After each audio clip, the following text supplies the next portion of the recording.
ცნობილი ხდება იმ საგზაო დარღვევების ჩამონათვალი, რომელზეც შესაძლოა ჯარიმები 40-დან 75%-მდე შემცირდეს. საქართველოს ავტოიმპორტიორთა და ავტომფლობელთა ასოციაციამ საკანონმდებლო წინადადება მოამზადა და პარლამენტს წარუდგინა.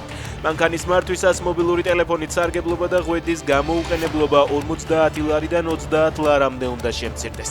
საკანონმდებლო წინადადება ასევე ითვალისწინებს 15-40 კმ/სთ დადგენილი სიჩქარის გადაჭარბებისთვის გათვალისწინებული სანქციის 60 ლარამდე შემცირებას და სხვა რიგ დარღვევებზე ჯარიმების შემსუბუქებას. ევროსაბჭოს მინისტრთა კომიტეტის დადგენილებით საქართველოში მანიფესტაციის თავისუფლების დარღვევის მასშტაბის გამო კანონმდებლობა დეტალურად უნდა გადაიხედოს ოცნების ყველა არგუმენტი უარყოფილ იქნა. ამ განცხადებას იურისტი გიორგი ბურჯანაძე აქვეყნებს.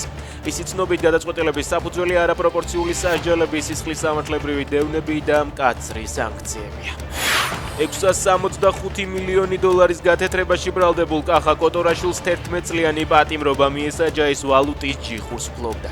ადვოკატის განცხადებით ბრალდებულ საპროცესო შეთანხმება სურდა, თუმცა პროკურატურასთან ვერ შეთანხმდა.